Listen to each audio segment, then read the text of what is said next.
যে লাইলাতুন নিসফু মিনাশ শাবান, শাবান মাসের মধ্য রজনী আল্লাহ পাকের রহমত।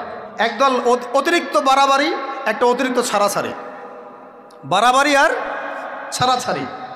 একটা অতিরিক্ত বাড়াবাড়ি, সে একদম শবে বরাতকে মনে হয় লাইলাতুল কদরের উপরে নিয়ে যাচ্ছে আর কি।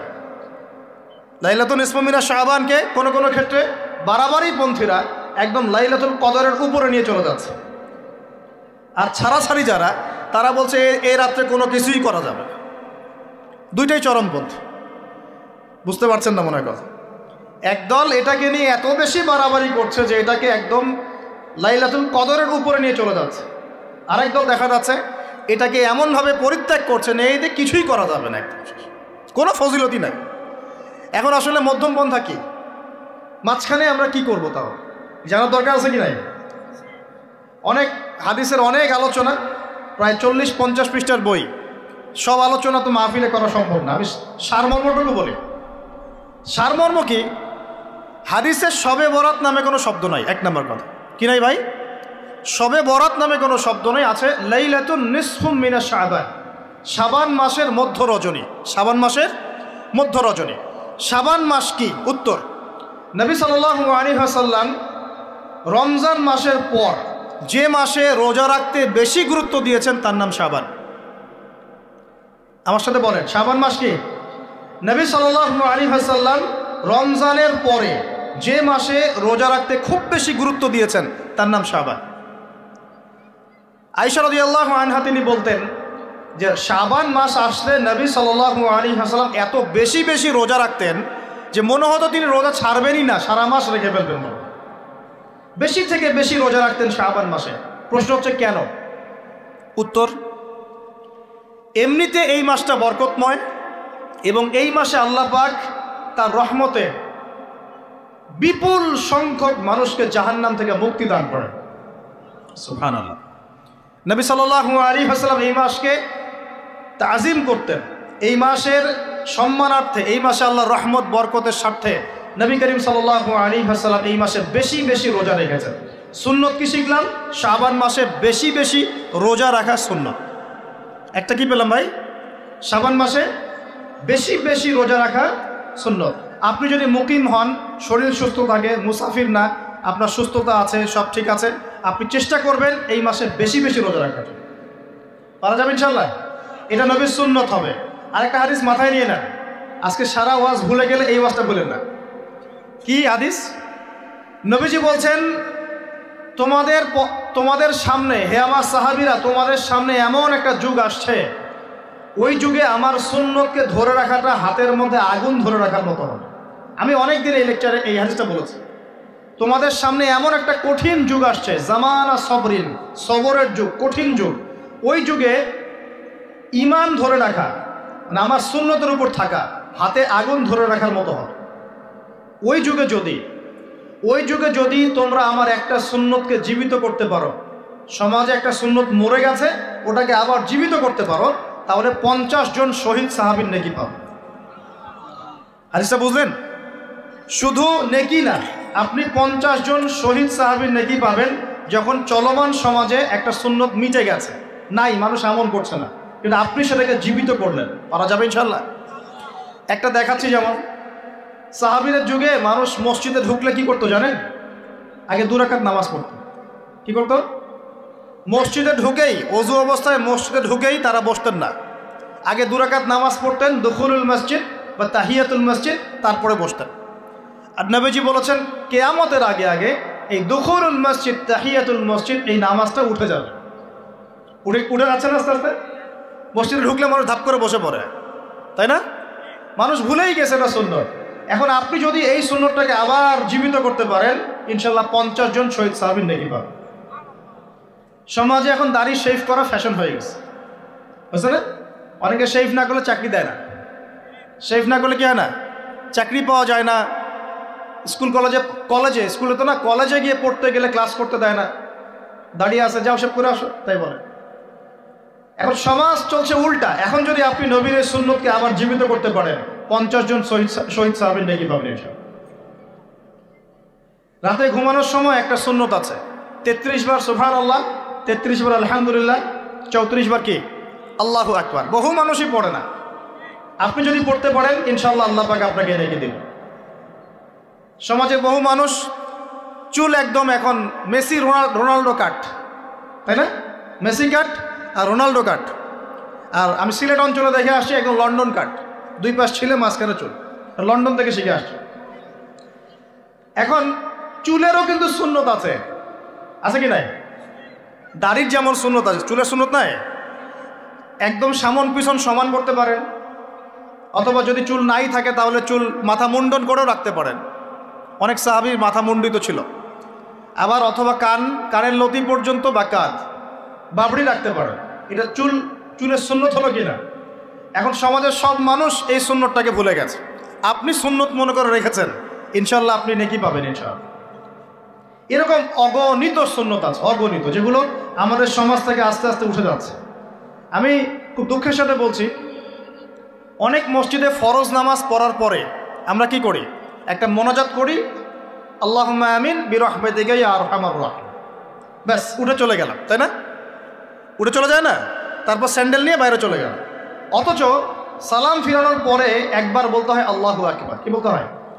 তিনবার বলতে হয় আস্তাগফিরুল্লাহ আস্তাগফিরুল্লাহ আস্তাগফিরুল্লাহ, বলতে হয় আল্লাহুম্মা আনতাস সালাম ওয়া মিনকাস সালাম তাবারাকতা ইয়া যাল জালালি ওয়াল ইকরাম। একবার পড়তে হয় আয়াতুল কুরসি, 33 বার সুবহানাল্লাহ, 33 বার আলহামদুলিল্লাহ, 33 বার আল্লাহু আকবার, তারপর কালিমা শাহাদা।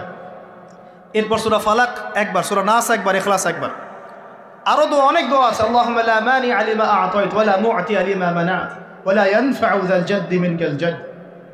পড়তে হয় আল্লাহুম্মা ইন্নী আউযু বিকা মিনাল হাম্মি ওয়াল হাযান ওয়াল আজজি ওয়াল কাসালি ওয়াল বুখলি ওয়াল জুবন ওয়া দালা'id দাইন ওয়া গালাবাতির রিজাল। পড়তে হয় আল্লাহুম্মা আ'ইন্নী আলা যিকরিকা ওয়া শুকরিকা ওয়া হুসনি ইবাদাতিক। আরো অনেক দোয়া আছে। দেখেন তো, মোনাজাত করেন, আমি তো না করছি না, আমি তর্ক করতে আসি না এখানে, এটা নিয়ে আমি ঝগড়া করতে আসি। কিন্তু এই সুন্নতটা যে উঠে গেল, মোনাজাতটা করে যে মসজিদ থেকে বের হয়ে চলে গেলেন, এই সুন্নতটার উপর আমল কে করবে? সুন্নত উঠে গেল না? আপনি যদি বসে এখন সুন্নতটা প্রতিষ্ঠা করেন, 50 জন শহীদ সাহাবীর নেকি পাবেন ইনশাআল্লাহ। এগুলো তো গেল আমলিয়াত। সমাজ চলছে সুদের উপরে, আপনি যদি হালাল অর্থনীতি প্রবর্তন করতে পারেন তাহলে কত নেকি পাবেন? সমাজ চলছে জেনায়, আপনি এখন পর্দা প্রতিষ্ঠা করলেন, তাহলে কত নেকি পাবেন? সমাজে চলছে দুর্নীতি, আপনি এখন আমানতদারিতা ইনসাফ প্রতিষ্ঠা করলেন, কত নাকি পাবেন? সমাজে চলছে শয়তানি, সব শয়তানি, কি চলছে? শয়তানি। এখন আপনি আল্লাহ রাব্বুল আলামিনের ওহী প্রতিষ্ঠা করলেন, কত নাকি পাবেন? নিঃসন্দেহে আর অনেক বেশি নাকি পাবেন। আল্লাহ পাক আমাদেরকে সেই লক্ষ্যে কাজ করার তৌফিক দান করুন। প্রিয় ভাইরা, যে কথা বলতে গিয়ে এখানে আসলাম, এক বাড়াবাড়ি এই মাসে নবীজি বেশি বেশি রোজা রাখেন। তাহলে আমরা কি করবো এই মাসে ভাই? 1 নম্বর কাজ, বেশি বেশি রোজা রাখার চেষ্টা করবো ইনশাআল্লাহ, আল্লাহ তৌফিক দান করবেন। এবার আরেকটা পয়েন্ট বলি, সামনে রমাদান মাস। রমজান মাস আসলে আমরা মাশাআল্লাহ পরিপূর্ণ মুসলিম হওয়ার চেষ্টা করি, কিন্তু সারা বছর এটা ধরে রাখতে পারি না। রমজান মাসে যে নামাজ পড়ে না সেও মসজিদে যায়, দেখা যায় যে জুমার নামাজও পড়ে না, ও তারাবির নামাজ পড়তে যায় কি না? ওই দিন গিয়ে বলে এসি দেন, ইমাম সাহেব এসি অন করেন, তাই না? সারা বছর তো আসে নাই। ওই দিন গিয়ে ইমাম সাহেব এসি বন্ধ কেন? এই মুয়াজ্জিন সাহেব ফ্যান দেন।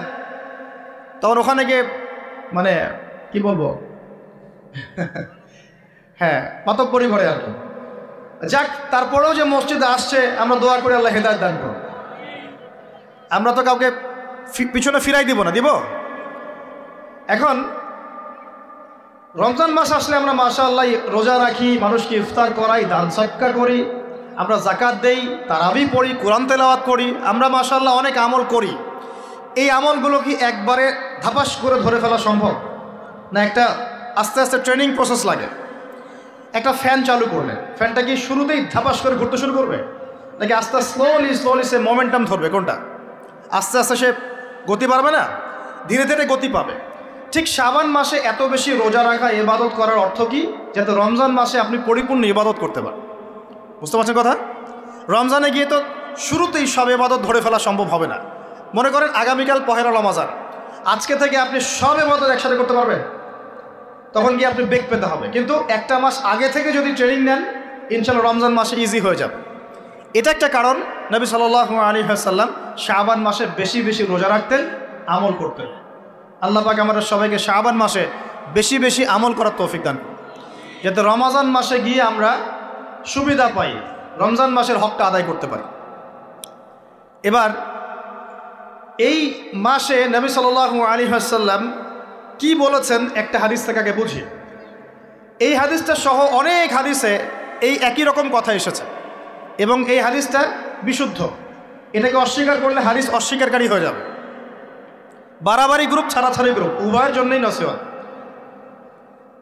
নবী সাল্লাল্লাহু আলাইহি ওয়াসাল্লাম বলেছেন, ইন্নাল্লাহা তাআলা, নিশ্চয় আল্লাহ রাব্বুল আলামিন, লা ইয়াত্তালিউ ফি লাইলাতিন নিসফি মিন শাবান, শাবান মাসের মধ্য রজনীতে আল্লাহ রাব্বুল আলামিন তার রহমতের দৃষ্টি প্রশস্ত করেন। সুবহানাল্লাহ। আল্লাহ পাক শবে বরাত মানে আমরা যেটা বুঝি প্রচলিত অর্থে, লাইলাতুন নিসফি মিন শাবান, শাবান মাসের মধ্য রজনী, যে 15 শাবানের এই যে রজনী, এই রাতে আল্লাহ রাব্বুল আলামিন তার সৃষ্টির দিকে তার রহমতের দৃষ্টিটা প্রশস্ত করে দেখেন, প্রশস্ত করেন। এবং ওয়াগফিরু লিজামিই খালকিহি, আল্লাহ পাক তার সমস্ত সৃষ্টিকে মাফ করে দেন। আল্লাহ পাক কি করেন? তার সমস্ত সৃষ্টিকে কি করেন? মাফ করে দেন। কথাটা ভালো করে বোঝেন। আল্লাহ পাক তার সমস্ত সৃষ্টিকে মাফ করে দেন, ইল্লা, তাদেরকে ব্যতীত। এক, ইল্লা লিমুশরিকিন, এক নাম্বার যে ব্যক্তি মুশরিক, যে শিরক করে আল্লাহর সাথে, যে আল্লাহর সাথে শিরক করে। আর দুই, মুশাহিনিন, যে ব্যক্তি অন্তরে মানুষের সাথে বিদ্বেষ পোষণ করে, হিংসা বিদ্বেষ মনে আছে এরকম ব্যক্তি, এবং মনের মধ্যে শিরক আছে, শিরকি আকীদা, মুশরিক, এই দুই শ্রেণীর মানুষ ছাড়া আল্লাহ পাক সমস্ত মানুষকে মাফ করবেন বলেছেন। তাহলে এই রাতের ফজিলত প্রমাণ হলো কিনা? রাতের ফজিলতটা প্রমাণ হলো কিনা? আচ্ছা, এখন এর ব্যাকআপ আরও অনেকগুলো হাদিস আছে। ওই সবগুলো হাদিসকে একত্রিত করলে এমনই কনক্লুশন আসে। এছাড়াও আরও কিছু দুর্বল হাদিস আছে, এগুলো দুর্বল, সনদগতভাবে অন্যান্যভাবে দুর্বল। ওখানে আরও কিছু পয়েন্ট পাওয়া যায় যে আর কাকে কাকে আল্লাহ পাক মাফ করেন না। সবাইকে তো মাফ করেন, আর কাকে কাকে করেন না। এই হাদিসে দুটো পেয়েছি, এটা একদম অকাট্য। এটা হলো মুশরিক, আল্লাহ পাক মাফ করেন না। দুই, যে অন্তরে হিংসা বিদ্বেষ পোষণ করে, হিংসা বিদ্বেষ আছে, এদেরকে আল্লাহ মাফ করেন না। আরও কিছু দুর্বল বর্ণনা থেকে পাওয়া যায়, এটা দুর্বল বর্ণনা, কিন্তু জেনে রাখতে তো সমস্যা নেই। সমস্যা আছে?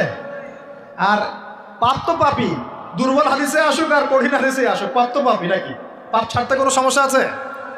তো তৃতীয় এক শ্রেণীর নাম পাওয়া যায়, যারা হচ্ছে আত্মহননকারী, নিজেরা নিজেদেরকে আত্মহত্যা করেছে, এদেরকে আল্লাহ মাফ করেন। আত্মহনন বোঝেন কিনা? আত্মহত্যা যারা করে, আত্মহনন, এটা একটা শ্রেণী পাওয়া যায়। 4 নম্বর একটা পাওয়া যায় আত্মীয়তার সম্পর্ক ছিন্নকারী, আত্মীয়তার সম্পর্ক ছিন্নকারী। 5 নম্বর একটা পাওয়া যায়, সেটা হলো মাদক দ্রব্য সেবনকারী। মাদক দ্রব্য সেবনকারী, যুবকরা খুব ভালো করে শোনো এগুলো। মাদক দ্রব্য সেবনকারী আল্লাহ সবাইকে মাফ করেন, মাফ করছেন না। আরেকটা পাওয়া যায়, সেটা হলো যারা জেনার পাপে লিপ্ত আছে। কিসের পাপে ভাই? জেনার পাপ। এরকম আর কিছু ব্যাকআপ পাওয়া যায়, কিন্তু এগুলোর বর্ণনা দুর্বল। বর্ণনা কি? দুর্বল, কিন্তু পাপ তো পাপই নাকি? এই পাপগুলো তো পাপ, এই পাপগুলো করলে কি আল্লাহ খুশি হন? অকাট্য সহি থেকে পাওয়া যায় এই দুইটা, মুশরিক এবং মুশাহিদ, যারা শিরক করে, অন্তরে বিদ্বেষ পোষণ করে, আল্লাহ পাক এদেরকে মাফ করে। এখন আগে জানি শিরক থেকে কিভাবে বাঁচবো, শিরক কি এবং কেন, তারপরে জানবো হিংসা বিদ্বেষ, তারপরে আমরা যাব এই রাত্রে আমরা কি করতে পারি। মনে রাখবেন, আমল করতে হবে 3টা বিষয় খেয়াল রেখে। কয়টা বিষয় ভাই? আমল করতে হবে 3টা বিষয় খেয়াল রেখে। এক, আমল করতে হবে একমাত্র আল্লাহ পাকের সন্তুষ্টির জন্য। 1 নম্বর কি বলেন? এক আল্লাহর সন্তুষ্টির জন্য, কারো সন্তুষ্টির জন্য না, কারো জন্য না, শুধু কার জন্যে? দলিল হচ্ছে ইন্নাস সালাতি ওয়া নুসুকি ওয়া মাহইয়ায়া ওয়া মামাতি লিল্লাহি রাব্বিল আলামিন ফাসাল্লি লিরাব্বিকা ওয়ানহার। 2, আমল হতে হবে একমাত্র নবী সাল্লাল্লাহু আলাইহি ওয়াসাল্লামের সুন্নত মোতাবেক। কার সুন্নত মোতাবেক? নবী এবং সাহাবীদের সুন্নতের সাথে মেলে না, সেই আমল করা যাবে না। নবী এবং সাহাবীদের সুন্নতের সাথে মেলে না, সেই আমল করা যাবে না। 3 নাম, আমলটা যত সুন্দরী মনে হোক, আমলটা যত সুন্দরী মনে হোক আর যত মানুষই করুক, যত মজাদার মনে হোক না কেন, নবী করেন নাই, সাহাবীদের থেকে প্রমাণ নাই, আমল করব না। করলে বেদাত হয়ে যাবে। কি হবে? বেদাত হয়ে যাবে। আর 3 নম্বর হচ্ছে আমলগুলো করার আগে অবশ্যই আপনার রিজিকটাকে হালাল করতে হবে। কি করতে ভাই? ব্যাস এই তিনটা শর্ত পূরণ করে আমল করলে ইনশাআল্লাহ তাআলা আমরা জান্নাতে যাবো ইনশাআল্লাহ। আমরা আশাবাদী আল্লাহ পাক আমাদেরকে জান্নাত দিবেন ইনশাআল্লাহ। আল্লাহ পাক এক রাতে রহম করে সমস্ত মাখলুক সৃষ্টিকে মাফ করে দিচ্ছেন, শুধু শিরক এবং হিংসার বিদ্বেষ পোষণকারীকে মাফ করছেন না। বুঝতে হবে এই পাপ দুটো কত কঠিন। এবার আসেন প্রথমে একটু শিরক নিয়ে কথা বলি, তারপরে মুসাহিন নিয়ে কথা বলি। ধৈর্য ধরবেন তো নাকি? দেরি হচ্ছে? সবর করেন। এখন প্রথমে জানি শিরক কি এবং কেন। শিরক হচ্ছে এমন একটা পাপ, যেই পাপ আমল নামায় থাকলে পরে বিনা তওবায় যদি সেই ব্যক্তি মারা যায় আল্লাহ পাক তাকে মাফ করবেন না। ভালো করে শোনেন, শিরক এমন একটা পাপ যে পাপ যদি আমল নামায় থেকে যায়, বিনা তওবায় সে মারা যায়, শিরকের পাপ নিয়ে আল্লাহর সামনে দাঁড়ায়, আল্লাহ তাকে মাফ করবেন না। দলিল সূরা নিসা, আল্লাহ পাক বলছেন ইন্নাল্লাহা লা ইয়াগফিরু আন ইউশরাকা বিহি ওয়া ইয়াগফিরু মা দুনা যালিকা লিমান ইয়াশা। আল্লাহ পাক তার সাথে শিরকের গুনাহ মাফ করবেন না, এছাড়া যে কোনো গুনাহ যাকে ইচ্ছা মাফ করবেন। বুঝাচ্ছি, মনে করেন একজন ব্যক্তি জেনা করেছে, কথার কথা নাউজুবিল্লাহ, একজন ব্যক্তি জেনা করেছে বা মিথ্যা কথা বলেছে বা ধরেন মদ খেয়েছে ইত্যাদি। এখন সে তওবা করলে তো মাফ পেতই, তওবা করলে মাফ হতো না? তওবা করলে মাফ তো পেতই। মনে করেন তওবা না করেই মারা গেছে, আল্লাহ পাক চাইলে কিয়ামতের মাঠে এই পাপও বিনা তওবাতেই মাফ করতে পারে। কথা বুঝতে পারছেন? বুঝতে পারছেন না মনে হয়। মনে করেন একজন ব্যক্তি মদ খেয়েছে, জেনা করেছে ইত্যাদি, সে তওবা করার ফুরসত পায় নাই, বিনা তওবায় মারা গেছে।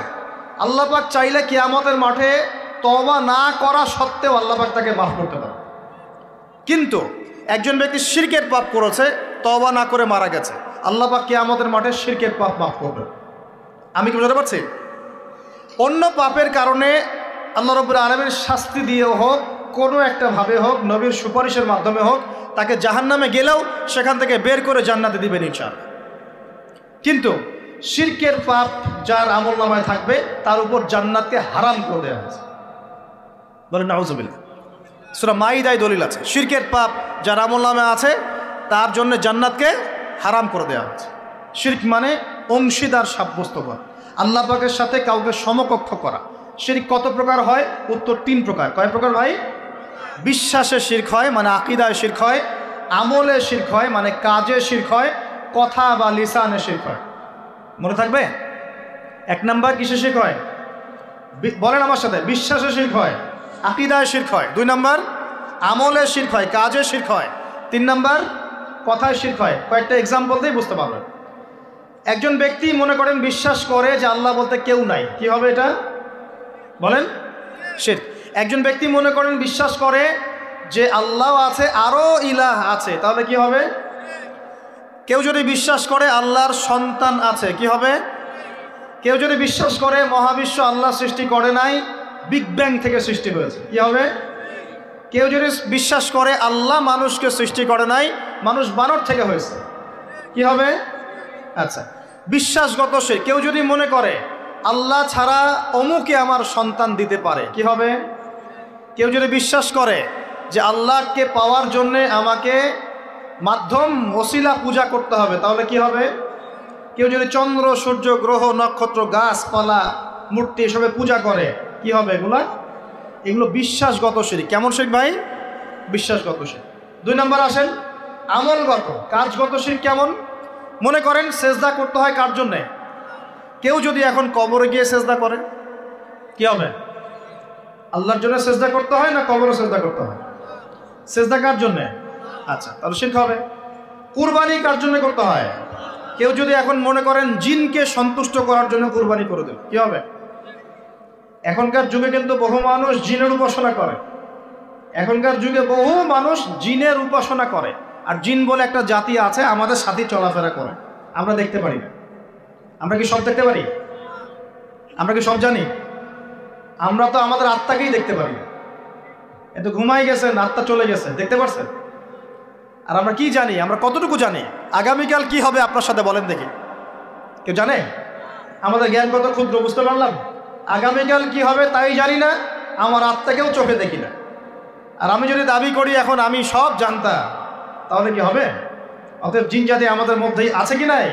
ওমা খালাকতুল জিন্না ওয়াল ইনসা ইল্লা লিয়াবুদুন, আমি জিন আর মানুষকে শুধুমাত্র আমার ইবাদত করার জন্যই সৃষ্টি করেছি। আল্লাহ পাক আমাদের সবাইকে আল্লাহ পাকের সত্য বোঝার তৌফিক দান করুন। এবার আসেন, আপনাদের পার্বত্য এলাকায় জিনের উপাসনা হয়। এখন বললেন ভাই কেমন করে জানলেন? যত তান্ত্রিক মান্ত্রিক কবিরাজ জাদুকর সব এই পাহাড়ি এলাকায় ঘুরে বেড়াচ্ছেন, এবং চোখ কান খোলা রাখলে আপনারাও বুঝতে পারবেন। জিনের উপাসনা করলে অনেক কিছু ভেলকিবাজি দেখানো যায়। জিনকে আল্লাহ পাক কিছু ক্ষমতা দিয়েছে। জিন অনেক দূর থেকে দেখতে পারে। মনে করেন যে কেউ একজন এখানে বসে আছে, সে দাবি করছে যে সে অলৌকিক ক্ষমতার অধিকার, অথচ ওর কাছে জিন আছে। কি আছে? জিন। এখন আপনি শুনেছেন যে অমুক জায়গায় অমুক বাবা আছে, সে অনেক বড় ক্ষমতার অধিকার, যাই দেখি ওনার কি ক্ষমতা।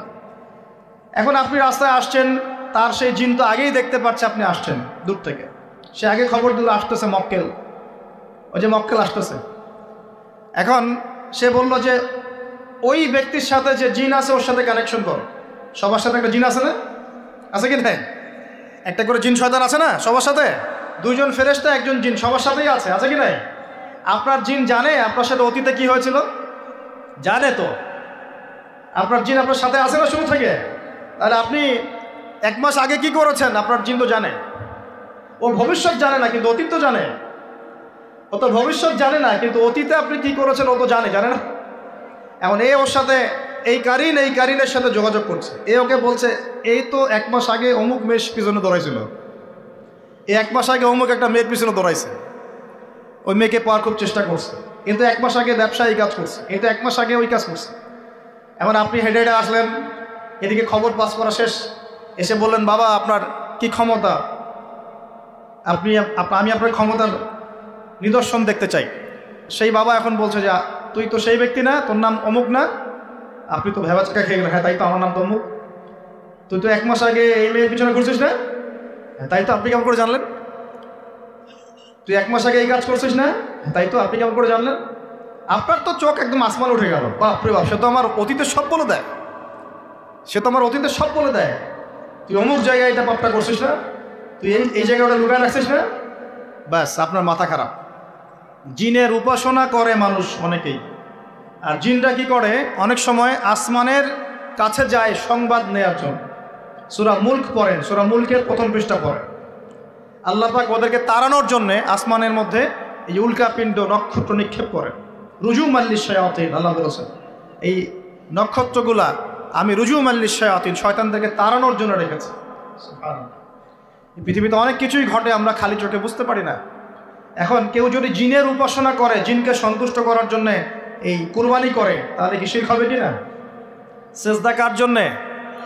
অন্য কারোর জন্য করলে কি হবে? কুরবানি কার জন্যে? অন্য কারোর জন্য করলে কি হবে? কার নামে কসম করতে হয়? যদি অন্য কারো নামে কসম করি, এই যে এখন বাপের নামে কসম, মায়ের নামে কসম করেন কেন? কসম করা যাবে না এভাবে। মান হালাফা বিগাইরি ইসমিল্লাহি ফাকাদ কাফার, কেউ যদি আল্লাহ ছাড়া অন্য কারো নামে কসম করে সে কুফরি করবে। যদি কসম করতেই হয় আপনাকে আল্লাহরই কসম করতে হবে। যদি কসম করতে হয় কার কসম করবেন? আর আল্লাহর কসম করে কি মিথ্যা বলতে পারবেন? মিথ্যা বললে তখন কাফারা দেওয়া লাগবে। আচ্ছা, কাফারা কি? সবচেয়ে সহজ কাফারা হচ্ছে 3টা রোজা রাখা। কয়টা রোজা? 3টা। আসেন আমরা যাই। এখন কসম করব আল্লাহর জন্যে, দোয়া করেন কার কাছে? দোয়া কার জন্যে? এখন যদি অন্য কারোর কাছে দোয়া করা শুরু করি, সন্তানকে দিবে, অন্য কারোর কাছে চাওয়া শুরু করি। মনে করেন আপনার রোগ ব্যাধি দেওয়ার ভালো করার মালিককে, যদি এখন আপনি একটা আংটি পরে মনে করেন এই আংটি আপনার রোগ ভালো করবে, কি হবে? শিরক হবে কি না? এরকম অগণিত কাজের শিরক আমরা করছি। আল্লাহ পাক আমাদের শিরক থেকে বাঁচান। আর ভবিষ্যতের মালিককে, সময়ের মালিককে, ভবিষ্যৎ কে জানে? রাস্তায় টিয়া পাখি দেখে ভাগ্য পরীক্ষা করছে, ও কি ভবিষ্যৎ বলতে পারবে? যদি ওখানে গিয়ে হাত দেখান শিরক হবে না? রাশিফল দেখা যায়, রাশিফল কি? রাশিফল আজকে তোমার দিনটা কেমন যাবে, কালকে তোমার দিনটা কেমন যাবে, আছে না? তো এগুলো বিশ্বাস করলে কি হবে? এরকম পদে পদে শিরকে নিমজ্জিত আছে। এগুলো তো গেল আমলগত শিরক, আরও অনেক শিরক আছে। আমাদের কথার মধ্যেও শিরক হয়। কিসের মধ্যে? কথার মধ্যে। যেমন আমরা বলি ডাক্তার ভালো ছিল, না হলে রোগীকে বাঁচানো যেত না, বলি কি না? অনেকে বলি না, শিরক হবে।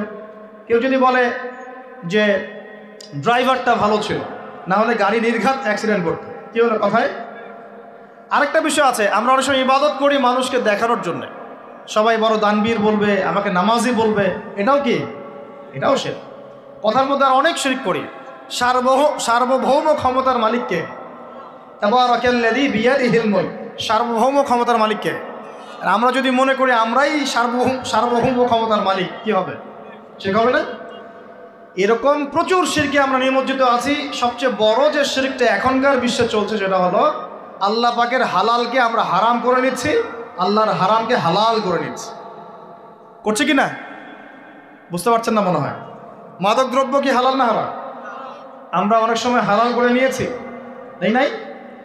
জেনা হারাম না হালাল? আমরা এখন জেনাকে প্রমোট করছি, উস্কে দিচ্ছি। সমকামিতা হালাল না হারাম? এই সমকামিতার ব্যাধি ছড়িয়ে পড়েছে এখন সমাজের রন্ধ্রে রন্ধ্রে, পড়েছে না? এদেরকে আল্লাহ পাক এমন শাস্তি দিবেন যে শাস্তি আল্লাহ পাক কুল কায়নাতে কাউকে দেন নাই। কেমন শাস্তি দিবেন? কওমে লূতকে আল্লাহ রাব্বুল আলামিন মাটি থেকে উপরে উঠিয়ে আকাশ থেকে পাথর বর্ষণ করে থেতলে দিয়ে আবার মাটিতে দাফন করে দিয়েছে কওমে লূতকে। আল্লাহু আকবার। এই শাস্তি অপেক্ষা করছে এদের জন্য। সুদ হালাল না হারাম? আমরা কি এটাকে জায়েজ করে নিচ্ছি কিনা, খাচ্ছে কিনা? এই বিশ্বের সবচেয়ে বড় একটা সমস্যা চলছে, আল্লাহ পাকের হারামকে আমরা হালাল করছি, হালালকে হারাম করি। এটাও শিরক। এখন আল্লাহ পাক যে বলছেন সবাইকে মাফ করে দিবেন, আল্লাহ পাক শিরক যে করে তাকে মাফ করবেন না। এখন বলেন কত % মানুষ মাফ পাবে? এই পাপগুলো কত মানুষ করছে? সবাই করছে না? মোটামুটি সবাই মোটামুটি শিরক করছে। আমরা আল্লাহ পাক আমরা সবাইকে শিরকের পাপ থেকে বাঁচিয়ে রাখুন। এর পাশে একটা শিরক আছে রিয়া বা গোপন শিরক, লোক দেখানো আমল, এটাও গোপন শিরক। আর এক শ্রেণী, আচ্ছা এখানে একটা কথা বলে রাখি, এই শিরকগুলো থেকে বেঁচে থাকলে কি হবে? শিরক থেকে বেঁচে থাকলে আপনার আমল নামায় যদি আসমান জমিন সমান গোনাও থাকে, আল্লাহ পাক সমস্ত গোনা মাফ করে দিবেন ইনশাআল্লাহ। মনে করেন একজন ব্যক্তির আমল নামায় জেনা, সুদ, ঘুষ, হাবি জাবি দুনিয়ার পাপ দিয়ে ভর্তি, কিন্তু কোনো একটা কারণে বা কোনো একভাবে তার আমল নামায় শিরকের কোনো গোনা নাই, শিরক করে নাই, ইনশাআল্লাহু তাআলা কোনো না কোনো ওসিলায় হলেও আল্লাহ পাক তাকে কিয়ামতের মাঠে মাফ করে দিবেন ইনশাআল্লাহ। একটা হাদিস বললেই যথেষ্ট হবে, তারপরে সামনে যাব। রাসূল সাল্লাল্লাহু আলাইহি ওয়াসাল্লামকে আল্লাহ পাক মেরাজের রাতে ওয়াদা করেছেন। কোন রাতে ভাই? মেরাজের রাতে ওয়াদা করেছেন, হে মুহাম্মদ সাল্লাল্লাহু আলাইহি ওয়াসাল্লাম, তোমার উম্মতের মধ্যে যে কোনো ব্যক্তি যত বড়ই পাপ করুক না কেন, আসমান জমিনের সমানও যদি পাপ করে আমার সামনে দাঁড়ায়, কিন্তু তার আমল নামায় শিরকের পাপ নাই, আমি আল্লাহ তার সামনে আসমান জমিন সমান ক্ষমা নিয়ে হাজির হব, মানে সে মাফ পেয়ে যাবে ইনশাআল্লাহ। অতএব শিরক মুক্ত আমল করতে পারলে ইনশাআল্লাহ এই নিসফু মিনা শাবান, লাইলাতুন নিসফি মিনা শাবান, এই শবে বরাত যেটা আপনারা বলছেন, এই রাতে আল্লাহ পাকের ক্ষমা আমরা পেয়ে যাব ইনশাআল্লাহ। শিরক মুক্ত আমল করতে পারলেই ক্ষমা হবে ইনশাআল্লাহ। আল্লাহ পাক আমাদের সবাইকে শিরক থেকে বেঁচে থাকার তৌফিক দান করুন।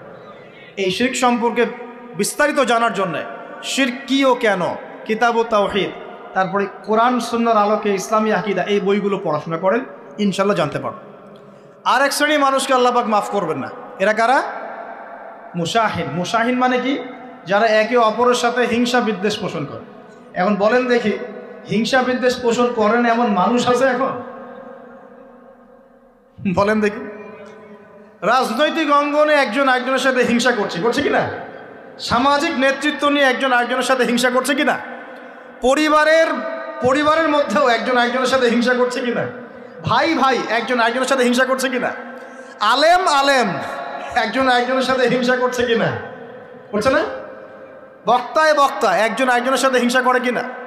ধর্ম থেকে শুরু করে বিশ্ব রাজনীতি পর্যন্ত হিংসার দাবানলে এখন পুরো বিশ্বের মানুষ জ্বলে পুরো শেষ হয়ে যাচ্ছে, হচ্ছে না?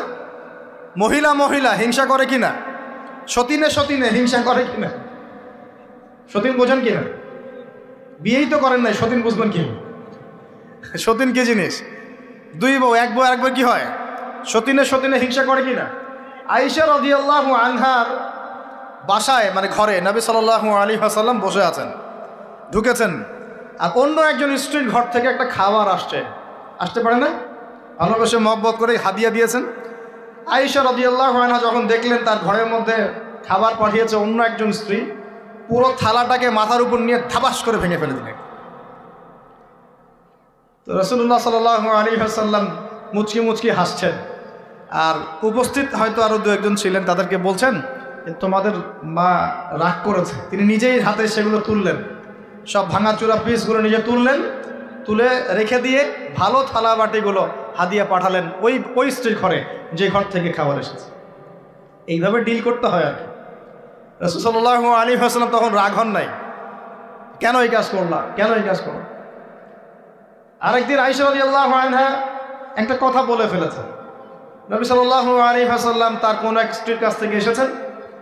আয়েশা রাদিয়াল্লাহু আনহা বলছেন, আপনি তার সাথে আপনি তার কথা কিভাবে স্মরণ করেন? সে তো একটু খাটো, এরকম একটা কথা বলেছেন, সে তো একটু খাটো, একটু বেটে। আয়েশা রাদিয়াল্লাহু আনহাকে আমাদের নবীজি বলছেন, শোনো, তুমি এমন একটা কথা বলেছ, আমাদের সবার জন্য হেদায়েত আছে, তুমি এমন একটা কথা বলেছ, এই কথাটা যদি সমুদ্রের সাথে মিশিয়ে দেওয়া হয় পুরো সমুদ্রের পানি দূষিত হয়ে যাবে, বলি নাউযুবিল্লাহ। এই যে এতটুকু কথা, যে সে তো একটু খাটো ইয়া রাসূলুল্লাহ, এই যে এতটুকু কথা খালি, এই যে অত কালো, অত অমুক, অত তমুক, অত গরিব, অত কৃষক, অত ছোট লোক, অত এই যে রিক্সাওয়ালা, অত আমরা কথা বলি না এগুলো, আমাদের এগুলো কথা আছে না সমাজে। এগুলো বলার সাথে সাথেই এটা এমন পাপ হয়ে যায়, সাগরের মধ্যে এই পাপ মিশিয়ে দিলে সাগরের পানি নষ্ট হয়ে যাবে, নাউযুবিল্লাহ। এরকম হিংসা বিদ্বেষ মনে থাকলে তাজকিয়া পাওয়া যায় না। তাজকিয়া মানে আত্মশুদ্ধি। তো এখানে এটা স্বভাব সুলভ মানুষের মধ্যে এসে যায়, আসে কি না, আসে না? এই সবে লাইলাতুন নিসফু মিনাশ শাবানের হাদিসগুলোর মধ্যে একটা হাদিসে আসছে, সনদের কথা আমি বলছি না, আমি প্রসঙ্গটা বলছি, যে আয়েশা রাদিয়াল্লাহু আনহা বলছেন, আমি ঘুম থেকে উঠে দেখি রাসূল সাল্লাল্লাহু আলাইহি ওয়াসাল্লাম নামাজ পড়ছেন। কি পড়ছেন? নামাজ, তার ঘরে নামাজ পড়ছেন। নামাজে এত লম্বা সেজদা করছেন যে আমার কাছে মনে হলো নবী মনে হয় ইন্তেকাল করেছেন, নাউযুবিল্লাহ। তারপরে আমি তাকে তার বুড়ো আঙ্গুল ধরে নাড়া দিলাম। নবী সাল্লাল্লাহু আলাইহি ওয়াসাল্লাম তাড়াতাড়ি নামাজ শেষ করলেন, শেষ করে বললেন, আজকের রাত এমন একটা রাত, এই রাতে আল্লাহ রাব্বুল আলামিন তার অসংখ্য বান্দাকে মাফ করে দেন। এরপর তিনি আবার ঘুমিয়ে গেলেন, আয়েশা রাদিয়াল্লাহু আনহা। এবার উঠে বলছেন, আমি দেখলাম যে নবী সাল্লাল্লাহু আলাইহি ওয়াসাল্লাম আমার ঘরে নাই। তখন তিনি বলছেন, আমার মনের মধ্যে তখন ওই মানে ফিলিংস আসলো যেটা মেয়েদের মধ্যে স্বভাব সুলভ চলে আসে। আমি মনে করলাম যে রাসূলুল্লাহ সাল্লাল্লাহু আলাইহি ওয়াসাল্লাম কি অন্য কোনো স্ত্রীর ঘরে চলে গেলেন আমাকে ছেড়ে। তখন আমি চাদর মুড়ি দিয়ে তাকে পিছু নেওয়া শুরু করলাম। পিছে পিছে গিয়ে দেখলাম রাসূল সাল্লাল্লাহু আলাইহি ওয়াসাল্লাম ওই জান্নাতুল বাকি বলি না আমরা, বাকিয়ে গারকাত, মদিনায় মসজিদ নববীর পাশে কবরস্থান আছে না, ওই কবরস্থানে নবী সাল্লাল্লাহু আলাইহি ওয়াসাল্লাম দাঁড়িয়ে মাইয়েতের জন্য দোয়া করছেন। সুবহানাল্লাহ। আয়েশা রাদিয়াল্লাহু আনহা গিয়ে দাঁড়ালেন, নবীজি বললেন, তুমি কি মনে করছো আমি তোমার সাথে প্রতারণা করছি, আমি তোমার হক নষ্ট করব? বরং আজকের রাতে আল্লাহ রাব্বুল আলামিন অগণিত মানুষকে মাফ করে দেন, বলে সুবহানাল্লাহ। এই হাদিসগুলো এসেছে শবে বরাত প্রসঙ্গে। এখানেও দেখেন আয়েশা রাদিয়াল্লাহু আনহা কিন্তু একটু জেলাসি ফিল করেছেন যে আমার ঘর থেকে আবার অন্য স্ত্রী ঘরে চলে গেল কিনা। এগুলো স্বভাব সুলভ, এগুলো আসতে পারে, এগুলো মানুষের মধ্যে কি আসতে পারে, কিন্তু বিদ্বেষ পোষণ করে একে অপরের ক্ষতি করে দেওয়া, এই কাজগুলো যারা করবে আল্লাহ পাক এই রাতে ওদেরকে মাফ করবেন না। এখন আমাদের জন্য আগে নসিহত দুইটা, এই রাত্রের ফজিলত পেতে হলে নসিহত আগে দুইটা। এক, আমাদের আকীদা আমলে কোনো শিরক থাকা যাবে না, বলি আমিন। আল্লাহ কবুল করুন। আমাদের আকীদা এবং আমলে কোনো প্রকার শিরক রাখা যাবে না। দুই, আমরা মনের মধ্যে কোনো ভাইয়ের প্রতি হিংসা বিদ্বেষ রাখবো না। রাখবো ইনশাল্লাহ? রাখবো না। আমরা কোনো ভাইয়ের প্রতি হিংসা বিদ্বেষ পোষণ করবো না ইনশাল্লাহ। একটা হাদিস বললেই আপনি বুঝে ফেলবেন, তারপর আমি সামনে যাচ্ছি, এরপরে আমি আস্তে আস্তে ফিনিশিং দেবো ইনশাল্লাহ।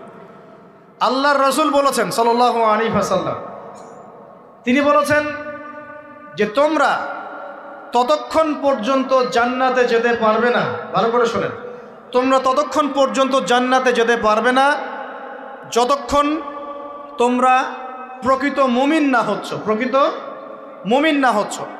আর তোমরা ততক্ষণ পর্যন্ত প্রকৃত মুমিন হতে পারবে না যতক্ষণ পর্যন্ত না পরস্পরকে ভালো না বাসছ, পরস্পরকে ভালো না বাসছো। এই ভালোবাসা আবার বয়ফ্রেন্ড গার্লফ্রেন্ড ভালোবাসা না, দিনই ক্ষেত্রে ভালোবাসা। আর আমি কি তোমাদেরকে জানিয়ে দেব কি করলে তোমরা পরস্পরকে ভালোবাসতে পারবে? সাহাবীরা বলছেন অবশ্যই বলুন ইয়া রাসূলুল্লাহ। নবীজি বলছেন তোমরা একে অপরকে সালাম দেওয়ার অভ্যাস করো, ইনশাআল্লাহ তোমরা একে অপরকে ভালোবাসতে পারবে। ইসলামের সৌন্দর্য দুটা, কয়টা ভাই? বেশি বেশি মানুষকে সালাম দেয়া এবং মানুষকে খাবার খাওয়ানো। কি খাওয়ানো? আরেকটা মনে রাখবেন, কিয়ামতের আগে আগে মানুষ বাছাইকৃত মানুষকে সালাম দিবে, সবাইকে সালাম দিবে। চলছে কিনা সমাজে? কিয়ামত দূরে না কাছে? এটা আজকে আলোচনার টপিক না, তাহলে আমি বলতাম যে কতগুলো আলামত আপনি দেখতে পাবেন। এখন আমরা বুঝতে পারলাম এই রাতের ফজিলত আছে, আছে কি নাই? এই রাতের ফজিলত কি? আল্লাহ পাক এই রাতে অগণিত বান্দাকে মাফ করে দিবেন ইনশাআল্লাহ। তবে কোন কোন মানুষকে মাফ করবেন না? এক নম্বর, যারা মুশরিক বা শিরক করে, হ্যাঁ, একে অপরের প্রতি কি বলেন, মুশাহিন, বিদ্বেষ, হিংসা বিদ্বেষ পোষণ করে, এই দুই শ্রেণীর মানুষের অন্তর্ভুক্ত হওয়া থেকে আল্লাহ আমাদেরকে বাঁচাক, আমিন। এরপরে দুর্বল হাদিসগুলো বা যেগুলো একদম দুর্বল সনদের, সেগুলোর মধ্যে অতিরিক্ত এসেছে আত্মীয়তার সম্পর্ক ছিন্ন করলে মাপ পাচ্ছে না, আত্মহত্যা করলে মাপ পাচ্ছে না, জেনা করলে মাপ পাচ্ছে না, মাদকদ্রব্য সেবন করলে মাপ পাচ্ছে না। এই পাপগুলো থেকেও আল্লাহ পাক আমাদেরকে বাঁচিয়ে রাখুন বলিয়া। এখন কিভাবে এই রাতে আমরা ইবাদত করব জানার দরকার কিনা? তার আগে ইবাদত কবুলের কয় শর্ত বলেছে? 3। আল্লাহর সন্তুষ্টির জন্য হতে হবে, নবীর সুন্নাহ মাফিক হতে হবে, এবং 3 নম্বর হচ্ছে হালাল রিজিক থাকতে হবে, হারাম খেয়ে ইবাদত করা যাবে না। এখন আসেন, কোন হাদিসের মধ্যে স্পেসিফিকলি বলা নাই যে এই রাতে এই এই এই এই ইবাদত করতে হবে, কোন হাদিসের মধ্যে পাওয়া যায়? কথা বলার চেষ্টা করুন। যেমন লাইলাতুল কদর সম্পর্কে বলা হচ্ছে না, যে লাইলাতুল কদরে যারা কিয়াম করবে, হ্যাঁ, রাত দিনে সিয়াম রাখবে, রাতে কিয়াম করবে, কোরআন তেলাওয়াত করবে, কোরআন দিয়ে কিয়াম করবে, আল্লাহ ওদেরকে মাফ করে দিবেন। একটা আমল দেওয়া আছে লাইলাতুল কদরে। নবী সাল্লাল্লাহু আলাইহি ওয়াসাল্লাম যা করতেন সেগুলোর মধ্যে আমল দেওয়া আছে। এই নিসফু মিনা শাবানের মধ্যে স্পেসিফিকলি এভাবে হাদিসের মধ্যে উল্লেখ করা নাই এই এই এই এই আমলগুলো করো। এটা খুঁজে খুঁজে আমাদেরকে বের করতে হয়। খুঁজে খুঁজে কেমন? নবী সাল্লাল্লাহু আলাইহি ওয়াসাল্লাম দোয়া করছিলেন মৃতদের জন্য, করছিলেন না? তাহলে এটা একটা আমল পাওয়া গেল। নবী সাল্লাল্লাহু আলাইহি ওয়াসাল্লাম নামাজে ছিলেন, সেজদারত অবস্থায় ওই যে আয়েশা রাদিয়াল্লাহু আনহা টোকা দিলেন, দিয়ে বললেন আমি ভাবছিলাম তার ইন্তেকাল হয়ে গেছে কিনা, তার মানে বুঝলাম যে আপনি নামাজ পড়তে পারেন। এরপরে আল্লাহ পাকের কাছে ক্ষমা চাইতে পারেন, কারণ এই মাসে আল্লাহ পাক আপনাকে এই রাতে আল্লাহ আপনাকে ক্ষমা করবেন, এই রাতে আল্লাহ ক্ষমা করবেন। এখন এটাকে বলা হয় প্রশস্ততা। ব্যক্তিগতভাবে এখানে আপনাকে প্রশস্ত এখতিয়ার দেয়া হয়েছে। ব্যক্তিগতভাবে আপনাকে আল্লাহ পাক তার রাসূলের মাধ্যমে এই শরীয়তে এই রাতের আমলের জন্য একটা প্রশস্ত এখতিয়ার দিয়েছেন। আপনি রাসূল সাল্লাল্লাহু আলাইহি ওয়াসাল্লামের সুন্নাহ মাফিক যে কোনো ভালো কাজ করতে পারেন, কিন্তু নির্দিষ্ট করে আপনাকে দেওয়া হয় নাই যে আপনাকে 100 রাকাতই পড়তে হবে, আপনাকে 200 রাকাতই পড়তে হবে, আপনাকে 10 রাকাতই পড়তে হবে, আপনাকে 1 খতমই দিতে হবে, এরকম নির্দিষ্ট করে আপনাকে কিছু দেওয়া হয়। আপনি এখন চাইলে সুন্দর করে অজু করলেন, অজু করে মাশাআল্লাহ আতর খুশবু ব্যবহার করতে পারেন, করে সুন্দর জামা পরলেন, পরে আপনি আল্লাহর স্মরণে নামাজ আদায় করলেন। এখন ফরজ নামাজ আগে না নফল আগে? ফরজ আগে না নফল আগে? এই আমলগুলো ফরজ না নফল? এগুলো নফল। আগে তো ফরজ পড়তে হবে নাকি? 5 ওয়াক্ত ফরজ নামাজ তো আগে, তারপরে আপনি নফলে আসেন। আমাদের জীবনে কোনটার গুরুত্ব সবচেয়ে বেশি? ফরজ ঠিক না থাকলে নফল দিয়ে কাজ হবে? তো ফরজ ঠিক করার পরে আপনি এখন অতিরিক্ত আমল করার চেষ্টা করছেন, সুন্দর কাপড় চোপড় পরেছেন, আপনি মাশাআল্লাহ পবিত্র হয়েছেন, আতর খুশবু ব্যবহার করেছেন, আপনি নীরবে নিভৃত আল্লাহকে ডাকছেন নামাজের মধ্যে, লম্বা করে সুন্দর করে নামাজ পড়ছেন, আপনি একটু কোরআন তেলাওয়াত করছেন, আলহামদুলিল্লাহ। আপনি এই রাতে মৃতদের জন্য দোয়া করলেন, নিজের জন্য দোয়া করলেন, পরিবারের জন্য দোয়া করলেন, আপনি তাসবিহ তাহলিল করলেন, যদি আপনাকে আল্লাহ সামর্থ্য দেন আপনি কিছু দান সাদাকা করেছেন, আপনি বিভিন্ন রকম ভালো কাজে আপনি নিজেকে মানে এঙ্গেজ রাখতে পারেন, নিজেকে বিভিন্ন ভালো কাজে আপনি নিজেকে সম্পৃক্ত রাখতে পারেন। এভাবে আপনি রাতটাকে একটা উৎসাহে পার করতে পারেন। কিন্তু আমরা যে ঘটা করে অনেকগুলো কাজ করি না, ঘটা করে হালুয়া রুটি সামাই টামাই এই সেই আলোকসজ্জা অমুক তমুক দল বেঁধে কবরস্থান, এই আমলগুলো নবী এবং সাহাবীরা থেকে প্রমাণ হয়। আমি বুঝতে পারছি, আমল করতে আপনাকে নিষেধ করা হয় নাই, কিন্তু বাড়াবাড়ি করবেন না, ছাড়াছাড়ি করবেন। মধ্যমপন্থী থাকেন, ব্যক্তিগতভাবে আপনি আপনার মতো করে আমল করতে পারেন। আপনাকে ইখতিয়ার, প্রশস্ততা দেওয়া হয়েছে। আপনি একটু নামাজ পড়েন, একটু তেলাওয়াত করেন, একটু জিকির করেন, দোয়া করেন, আপনি আল্লাহর কাছে চেয়ে নেন। আরেকটা হাদিস আছে, এই রাতে আল্লাহ রাব্বুল আলামিন প্রথম আসমানে নেমে আসেন। সুবহানাল্লাহ। আল্লাহ পাক কেমন করে নেমে আসেন এটা আমাদের ব্যাখ্যার বাইরে, আর এটা সত্তাগতভাবে না, আল্লাহ পাকের রহমান নেমে আসেন। আল্লাহ পাক আহ্বান করতে থাকেন, কে আছে আমার কাছে কিছু চাইবে আমি তাকে দিব, কে আছো আমার কাছে ক্ষমা চাইবে আমি মাফ করে দিব, কে আছো আমাকে ডাকবে আমি তার ডাকে সাড়া দিব। সুবহানাল্লাহ। আল্লাহ পাক এই পুরো রাত বলতে থাকে। আরেকটা কথা মনে রাখবেন, এভাবে কিন্তু আল্লাহ পাক প্রত্যেক রাতেই বলতে থাকেন, শুধু এই একটা রাতেই নয়, প্রত্যেক রাতেই আল্লাহ পাক বলতে থাকেন। কিন্তু এই রাতে স্পেশালি আল্লাহ পাক অগণিত মানুষকে মাফ করে দিবেন ইনশাআল্লাহ। তা আমরা আল্লাহর কাছে দোয়া করি, আল্লাহ পাক আমাদের সবাইকে যেন সুস্থতার সাথে শাবান মাসে বেশি বেশি রোজা রাখার তৌফিক দান করে, এবং যে আমলগুলো সুন্নাহসম্মত, এই সুন্নাহসম্মত আমলগুলো আল্লাহ আমাদের করার তৌফিক দান। বাড়াবাড়ি পর্যায়ে চলে যাবেন না, একবার ছাড়াছাড়ি পর্যায়ে চলে যাবেন। মধ্যমপন্থী থাকে, রাতের ফজিলতটাকে আল্লাহর কাছে চেয়ে নেন, এবং আল্লাহর কাছে মাফ পাওয়ার জন্য যে পাপগুলোকে ছাড়তে হবে, যেমন শিরক, হিংসা বিদ্বেষ ইত্যাদি ইত্যাদি, এই পাপগুলোকে ছেড়ে দিয়ে আল্লাহর কাছে নিজেকে প্রমাণ করার চেষ্টা করি। আল্লাহ পাক আমাদের সবাইকে তৌফিক দান করুন বলি আমিন। আকুলু কওলি হাযা আস্তাগফিরুল্লাহু লি ওয়া লাকুম ওয়া লিসাইরিল মুসলিমিন। বারাকাল্লাহু লানা ওয়া লাকুম বিল আয়াতিল হাকীম।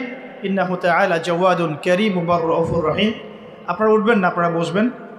আমাদের পাশের ভাই তিনি কিছু কথা বলবেন, আমাদের সম্মানিত গেস্ট আছেন উনি কিছু কথা বলবেন, এরপরে আমরা সংক্ষিপ্ত মুখতাসার দোয়া দিয়ে ইনশাল্লাহ আমাদের মাহফিল শেষ করবেন। আর যদি কারো কোনো প্রশ্ন থাকে লিখিত আকারে এখানে দিতে পারি ইনশাআল্লাহ। আমরা দোয়া করি আল্লাহ পাক আমরা সবাইকে জানো যা শুনলাম এটা বুঝে আমল করার তৌফিক এনায়েত করেন, সকলেই বলি আমিন।